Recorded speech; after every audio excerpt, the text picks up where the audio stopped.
অনেক ভাই বন্ধুদের সঙ্গে যখন আমার দেখা হয় তখন তারা আমাকে প্রশ্ন করেন যে ভাই আপনার ভিডিওগুলি কেন আসছে না। তখন তাদেরকে দীর্ঘশ্বাস ফেলে আমি প্রশ্নের উত্তর এভাবে দেই যে ভাই একটু ব্যস্ততার কারণে সম্ভব হচ্ছে না, ইনশাআল্লাহ খুব শীঘ্রই আমি ভিডিও নিয়ে আসব।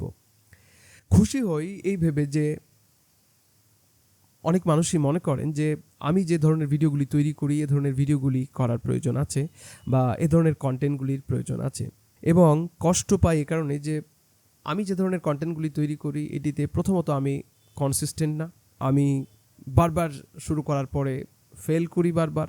দ্বিতীয়ত আরেকটি কারণ হচ্ছে যে এ ধরনের ভিডিওগুলিতে এনগেজমেন্ট, সাবস্ক্রিপশন অনেক কম। আমার সোশ্যাল মিডিয়ার যাত্রা শুরু হয়েছে 2016 সালে। সোশ্যাল মিডিয়া বলতে গেলে আমি এখানে বলতে চাইছি কন্টেন্ট ক্রিয়েশনের যাত্রা। 2016 সাল থেকে নিয়ে 2026, 10 বছর অনেক লম্বা একটি সময়। যখন আমি কন্টেন্ট ক্রিয়েশন শুরু করেছিলাম তখন কন্টেন্ট কাকে বলে আর ক্রিয়েশন কাকে বলে দুটোই আমি জানতাম না। আমার মনে হয়েছিল যে বর্তমান সময়ে বাংলা ভাষাভাষী মানুষদের জন্য শিক্ষামূলক, সচেতনতামূলক কিছু ভিডিও যাতে আমি উপহার দিতে পারি, এবং এরই তাগিদে আমার একটি ছোট্ট মোবাইল ছিল, মাইক্রোম্যাক্স সম্ভবত, সেই মাইক্রোম্যাক্স মোবাইল দিয়ে আমি কিছু ভিডিও শ্যুট করেছিলাম এবং তারপরে সেটিকে চেষ্টা করেছিলাম যে আমি কন্টিনিউ করব এবং সেখানে আমি একটা ভালো একটি জায়গায় পৌঁছবো।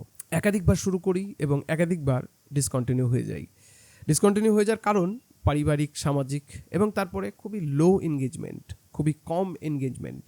আমরা বর্তমান সময়ে যদি দেখি তাহলে দেখতে পাবো যে বাংলা ভাষাভাষীদের মধ্যে কন্টেন্ট ক্রিয়েটরের সংখ্যা কিন্তু নিতান্তই কম না, অনেক। শিক্ষামূলক কন্টেন্ট অনেকেই তৈরি করছেন, কিন্তু আমি দেখেছি যে যখন আমরা কোন একটি স্পেসিফিক বিষয়ে, কোন একটি প্রোপাগান্ডা সম্বন্ধে আমরা জানতে যাই, গুগলে সার্চ করি, তখন আমরা দেখি যে সেই প্রোপাগান্ডামূলক পোস্টগুলি আগে দেখানো হয়। তার কারণ কি? তার কারণ হচ্ছে যে আমাদের সোশ্যাল মিডিয়া অ্যালগোরিদম এবং আমাদের যে ইন্টারনেট যে অ্যালগোরিদম, সেই অ্যালগোরিদম ওভাবেই ডিজাইন করা হয়েছে যাতে যে জিনিসটা নিয়ে মানুষ বেশি লাড়াঘাটা করেন, যে জিনিসটা নিয়ে মানুষ বেশি চর্চা করেন, সেইটা আগে পুশ হবে, সেটা উপরের দিকে যাবে।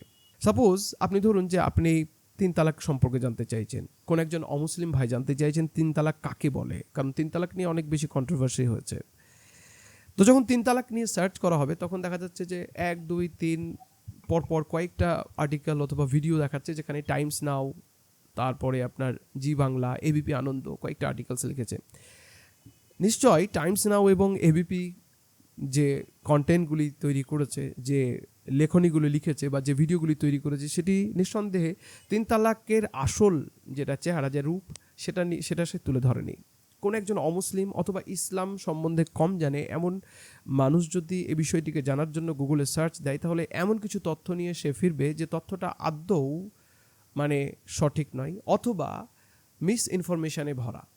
ঠিক আছে, মানে ভুল এবং ঠিকের মধ্যে মিক্সিং হয়ে আছে, যাতে সঠিক কোনটি এবং ঠিক কোনটি সেটি তাকে জাজ করা তার দ্বারা সম্ভব নয়।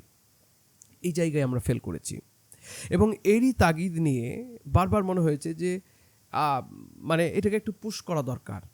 কিছু হলেও, কম হলেও আমি বা আমার মতো যে মানুষগুলি আছে তারা চেষ্টা করছেন, আমি আমার জায়গা থেকে চেষ্টা করেছি যে আমি এ ধরনের কিছু জিনিসকে তৈরি করব যাতে কমসে কম মানুষরা সঠিক তথ্যটুকু পেতে পারে।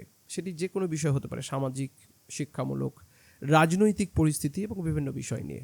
বর্তমান সময় কন্টেন্ট ক্রিয়েশন, বাংলা ভাষার যে কন্টেন্ট ক্রিয়েশনের যদি আমরা ডেটা দেখি তো সেটা হিউজ, মানে 2016 তুলনায় 2026 এখন মিলিয়নস মানে সাবস্ক্রাইবার একটি বাংলা চ্যানেলে। আমাকে অবাক করে যে বাংলা ভাষাভাষীদের মধ্যে এত সাবস্ক্রাইবার হতে পারে বা এত ভিউজ হতে পারে, অবাক করে। কারণ আমাদের ভিডিওগুলি আমরা যখন তৈরি করি, যদিও আমাদের মধ্যে কনসিস্টেন্সি নেই, সে কারণে ভিউ হয়তো কম, কিন্তু বারবার চেষ্টা করেছি, 5 মাস 6 মাস চেষ্টা করার পরেও দেখা যাচ্ছে যে 1K পৌঁছতে কষ্ট হয়। কিন্তু বাংলা ভাষাভাষী মানুষ যেখানে বাংলা ভাইন টাইপের বা মিউজিক অথবা অশ্লীলতামূলক যে ভিডিওগুলি তৈরি হচ্ছে প্রতিনিয়ত, সেখানে মিলিয়নস ভিউ এবং সেখানে এনগেজমেন্ট দেখে অবাক হয় যে কিছু ছোট ছোট বাচ্চা কিছু নাচ গান, বাংলা ভাষাভাষী একদম গ্রাম্য পরিবেশে কিছু নাচ গান করছে অথবা অশ্লীলতা করছে, এবং সেই অশ্লীল ভিডিওগুলি বাংলা ভাষাভাষী মানুষ যেন হুড় পড়ে গেছে। অন্যদিকে আমি যে কথাটি বলছিলাম যে একটি ডার্ক সাইড, যেটা অন্ধকার একটি জগৎ, যেখানে একাডেমিক্যালি, এডুকেশনাল, মানে সচেতনতামূলক যে জায়গাটি, সেখানে বিশাল মাপের একটি গ্যাপ তৈরি হয়েছে। যে জিনিসগুলি নিয়ে মানুষ সব থেকে বেশি কনফিউশন মানুষের তৈরি হয়, মুসলিমদের কৃষ্টি কালচার সম্বন্ধে, মুসলিমদের নামাজ সম্বন্ধে, মুসলিমদের হিজাব সম্বন্ধে, মুসলিমদের আরও অন্যান্য বিষয় নিয়ে, সেই সমস্ত বিষয় নিয়ে যখন আমি সার্চ করছি তখন বেশিরভাগই মিস ইনফরমেশন এবং ডিস ইনফরমেশনে ভরা। মানে সোশ্যাল মিডিয়ার অ্যালগোরিদম উপরের দিকে পুশ করেছে। তার কারণ এটি নয় যে সোশ্যাল মিডিয়া পার্শিয়ালি ইচ্ছাকৃতভাবে ভুল তথ্যগুলিকে আগে পুশ করছে। হ্যাঁ, অবশ্যই যে মিস ইনফরমেশন উপরের দিকে পুশ হয়, এটি অ্যালগোরিদমের একটি খেলা। তার কারণ হচ্ছে যখনই মানে কোনো একটি মুখরোচক জিনিস আসে তখন আমরা সেটিকে বেশি ক্লিক করি, সেটিকে আমরা বেশি ভিউ করি, সেটিকে আমরা শেয়ার করি, কারণবশত সেটি উপরের দিকে পুশ আপ হয়। কিন্তু তুলনামূলকভাবে সঠিক ইনফরমেশনটিও থাকতে হবে। যদি সেখানে মুসলিম যুবকদের বা যারা সচেতন মানুষ আছেন তারা যদি সেই ফিল্ডে না নেমে আসে বা সেই তথ্যগুলি তারা না সোশ্যাল মিডিয়ায় আপলোড দেয় বা সেটা নিয়ে যদি তারা চর্চা না করে, তাহলে সঠিক ইনফরমেশন তারা পাবেন। আমি যেমনটি উদাহরণ দিলাম আপনাদের, যে আপনি যখন 3 তালাক নিয়ে অথবা বিফ নিয়ে অথবা মব লিঞ্চিং নিয়ে যখন সার্চ করবেন, আপনি দেখবেন যে বেশিরভাগই প্রোপাগান্ডা 1, 2, 3, 4, 5 পরপর যে জিনিসগুলি আছে সেখানে বেশিরভাগই প্রোপাগান্ডাই ভরা। তাহলে এই যে ডার্ক সাইড বা এটি ব্ল্যাঙ্ক একটি স্পট, এই জায়গাটিতে আমরা কিন্তু ব্যর্থ হয়েছি। এক কথায় আমরা বলতে পারি যে ন্যারেটিভ বিল্ড আপের যে জায়গাটি, সঠিক যে তথ্য মানুষের কাছে পৌঁছে দেয়, সেই জায়গায় আমরা হেরে গেছি। এবং এই তাগিদ নিয়েই বারবার আমি নিজেকে পুশ করেছি এবং ভেবেছি না যে হ্যাঁ কিছু একটা করা দরকার, এবং বারবার ক্যামেরা নিয়ে বসেছি, মাইক নিয়ে বসেছি এবং কিছু এডিটস করে ছাড়ার চেষ্টা করেছি। যদিও আমার মধ্যে অনেক দুর্বলতা, আমি সঠিকভাবে সেগুলিকে আপলোড দিতে পারি না, সঠিকভাবে রিসার্চ করতে পারি না, কারণ একাই সমস্ত কিছু সম্ভব নয়। ঠিক একই সঙ্গে আরেকটি বাধার ব্যক্তিগতভাবে আমি সম্মুখীন হই, সেটা হচ্ছে যে কোনো একটি কন্টেন্ট আমি যখন তৈরি করছি সেটি একটি টাইম নেবে, সেখানে একটু এফোর্ট দিতে হবে, সেখানে একটু রিসার্চ করতে হবে। তো তার জন্য আমাকে আমার যে কাজ, সেই কাজ বাদ দিয়ে এটিতে সময় দিতে হচ্ছে। অলরেডি ইউটিউবে আমার প্রায় 3000-এর কাছাকাছি 2800 সামথিং কিছু একটা সাবস্ক্রাইবার আছে।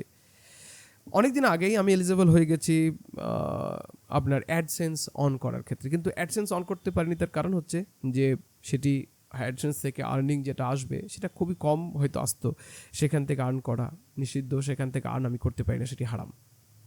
অনেকেই বলেছেন যে সেই আপনি সেখান থেকে আর্ন করুন এবং আর্ন করার পরে যারা গরিব মানুষ আছে, দুঃখী মানুষ আছে তাদের কাছে দিন, সেটা আলাদা একটা ভিন্ন বিষয়। কিন্তু মানে যেটা আমি এখানে বলতে চাইছি সেটা হচ্ছে সেখান থেকে আমি আলটিমেটলি কোনো আর্ন করতে পারছি না। সেখান থেকে মিনিমাম নিজেকে যে সময়টা আমি, যে এফোর্টটা আমি দিচ্ছি, সেখান থেকে কিছু আমি একটা ইনকাম করে যে নিজেকে সার্ভাইভ করবো এবং এই ধরনের কন্টেন্টগুলি তৈরি করব, এটা আমার মানে সম্ভব হচ্ছে না। ঠিক এটিও একটি বাধার কারণ। তো যাই হোক, আবারও আপনাদের কাছে ইনশাআল্লাহ, আমি আবার ইনশাআল্লাহ বলছি যে কন্টেন্ট ক্রিয়েশনের যাত্রা 2016-তে যেটা শুরু করেছি, আমি কিন্তু ছেড়ে দিইনি পুরো।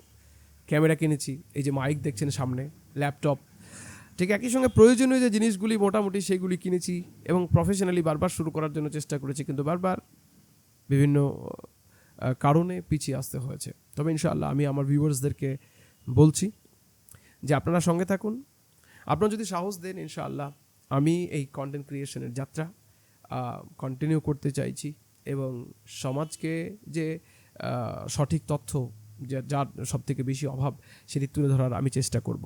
তাই আমি আবারও আপনাদের কাছে ব্যক্তিগতভাবে বলবো যে আমার ইউটিউব চ্যানেলে ভিজিট করুন এবং সেখানে আমার চ্যানেলটিকে সাবস্ক্রাইব করুন।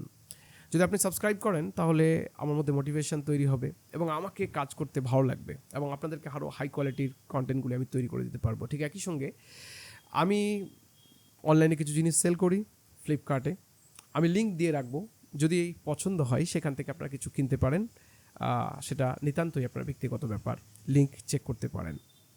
তো এ পর্যন্তই, এটা কোনো এডুকেশনাল ভিডিও নয়, শুধু আপনাদেরকে কিছু তথ্য দেওয়ার জন্য এই ভিডিওটি তৈরি করা।